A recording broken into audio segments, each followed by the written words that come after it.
ꯆꯍꯤ ꯅꯧꯔꯤꯕ ꯍꯤꯖꯝ ꯂꯤꯟꯊꯣꯏꯉꯝꯕꯤ ꯑꯃꯗꯤ ꯐꯤꯖꯝ ꯍꯦꯃꯟꯖꯤꯠ ꯑꯅꯤꯕꯨ ꯆꯤꯟꯀꯨꯀꯤ ꯇꯦꯔꯣꯔꯤꯁꯁꯤꯡꯅ ꯐꯥꯔꯒ ꯇꯝꯊꯤꯅ ꯍꯥꯠꯈꯤꯕꯗꯒꯤ ꯉꯁꯤ ꯐꯥꯎꯕ ꯃꯁꯥ ꯐꯪꯗꯅ ꯂꯩꯔꯤꯉꯩ ꯆꯔꯛꯇ ꯑꯇꯣꯞꯄ ꯆꯍꯤ ꯅꯧꯔꯤꯕ ꯅꯨꯄꯥꯃꯆꯥ ꯑꯅꯤ ꯑꯃꯁꯨꯡ ꯉꯔꯥꯡ ꯑꯋꯥꯡ ꯁꯦꯛꯃꯥꯏꯒꯤ ꯃꯐꯝ ꯑꯃꯗꯒꯤ ꯃꯁꯛ ꯈꯪꯗꯕꯁꯤꯡꯅ ꯐꯥꯗꯨꯅ ꯄꯨꯈ꯭ꯔꯦ ꯍꯥꯏꯔꯤ ꯃꯁꯛ ꯈꯪꯗꯕꯁꯤꯡꯅ ꯐꯥꯗꯨꯅ ꯄꯨꯈ꯭ꯔꯕ ꯅꯨꯄꯥꯃꯆꯥ ꯑꯅꯤ ꯑꯗꯨꯗꯤ ꯃꯥꯏꯕꯝ ꯑꯕꯤꯅꯥ ꯆꯍꯤ 13 ꯑꯄꯣꯛꯄ ꯃꯥꯏꯕꯝ ꯍꯦꯃꯟꯇ ꯑꯃꯗꯤ ꯅꯤꯡꯊꯧꯖꯝ ꯑꯦꯟꯊꯣꯅꯤ ꯆꯍꯤ 19 ꯑꯄꯣꯛꯄ ꯂꯩꯈꯤꯗ꯭ꯔꯕ ꯅꯤꯡꯊꯧꯖꯝ ꯁꯨꯟꯗꯔꯅꯤ ꯃꯈꯣꯏ ꯑꯅꯤꯃꯛ ꯏꯝꯐꯥꯜ ꯋꯦꯁ ꯗꯤꯁꯇ꯭ꯔꯤꯛꯀꯤ ꯃꯅꯨꯡ ꯆꯟꯕ ꯂꯝꯁꯥꯡ ꯄꯨꯂꯤꯁ ꯁ꯭ꯇꯦꯁꯟ ꯀꯣꯟꯕ ꯑꯈꯥꯝ ꯑꯋꯥꯡ ꯂꯩꯀꯥꯏꯗꯒꯤꯅꯤ ꯍꯧꯖꯤꯛ ꯊꯤꯕ ꯈꯪꯗꯅ ꯂꯩꯔꯤꯕ ꯅꯍꯥ ꯑꯅꯤ ꯑꯁꯤ ꯉꯔꯥꯡ ꯑꯌꯨꯛ ꯄꯨꯡ 9 ꯈꯔ ꯍꯦꯜꯂꯛꯄ ꯃꯇꯝꯗꯒꯤ ꯌꯨꯝꯗꯒꯤ ꯑꯃꯨꯕ ꯃꯆꯨꯒꯤ ꯃꯣꯇꯣꯔꯁꯥꯏꯀꯜ ꯔꯦꯖꯤꯁꯇ꯭ꯔꯦꯁꯟ ꯅꯝꯕꯔꯅ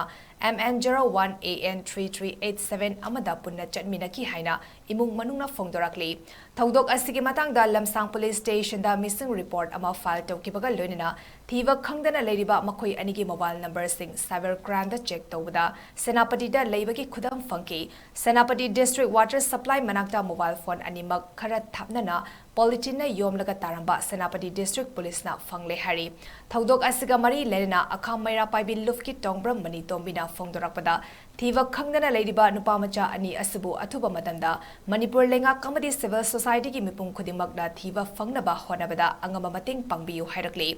ꯅꯣꯡꯃ ꯀꯥꯡꯗꯅ ꯃꯤꯐꯥ ꯃꯤꯄꯨꯟ ꯇꯣꯏꯅ ꯇꯧꯔꯛꯂꯤꯕ ꯑꯁꯤ ꯂꯩꯉꯥꯛꯅ ꯃꯤꯠꯌꯦꯡ ꯆꯪꯕꯤꯌꯨ ꯍꯥꯏꯅꯁꯨ ꯐꯣꯡꯗꯣꯛꯈꯤ अविनाश ngarang manabak कोई भी थोकी भी दे हंजे लगते मेरा पर भी मयाम पुन्ना मंगले इचाज वो फंगना वो मुझे चिड़ी मतियंग बांगी सी हाइजरी सरकार की मई गई देगी जो लुक में आगे मई गई जो इचागी रे मुक्तम मतियंग हम तब पांगी आई की संपा एंथोनी मात पुंग मापन सारी चथोकी देगी हंजे लगता बा सही तरह का मापन मयाम लेंगा लुक थी भी दरको भी तना इचागी मसाज फंगन भी को ngarang pung mapan mai ta bada ai inaw nu pa do thoki bedagi yum da hanjalaktre ma do kalai da chatlino khotlino ju yum da omta hairamte aduga phone taw ju pai pai khatre hoji pawa aduga nungdang da mu akoi mayam police station da police ta complaint taw bo chapada moi cyber crime da yeng bada ma ji senapati da मागी location से ओएबा हजिफाव थीब खंग्रे दुग मागी phone सिना water supply अमगी मनाक चेरंग न योमजलगा तारगा लेरमेन हाय मोय अनि चमिनगिबने अनि चमिनगी जे मफम तोंगा तोंगाना phone से तारमे हाय अदुमाइना हाय अदु मयामना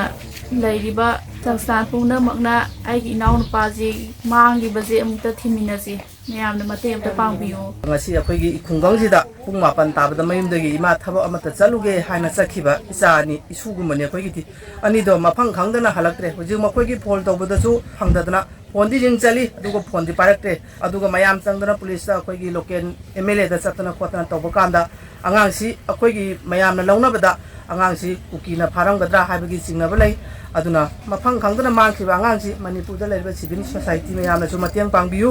aduga hujik paliba sarkar gi site की जो आई मियंग चंगजल हनी सुमाई सुम तौदना नोमा की अनि मांग अहुम मांग माई तमजरिबा क्लास 10 दा काजरिबा ngang सिंजना मपुनसी कनो तौबसे लेबा की दमक्तनी हाइदना पिकलिबा ngang सिंगना सिंदी मथवाई खुबाक दा हापतना चोंथोकरा तौरे दुगा तुमिन लेरिबा कोइबु ngalliba कोइबु सेंदिरिबा इपाइमा अखोइगी हुजिकी लेंगांगना तुमिन लेसनबजे आइगी थमोइना यानिंगदे अदुना मसी मयामगी अपामबनी अंगांग हिंजे थीबदा मणिपुर की सिविल सोसाइटी लेरिबा मयाम यावलु मयाम सिना सु मतेंग पांगबियु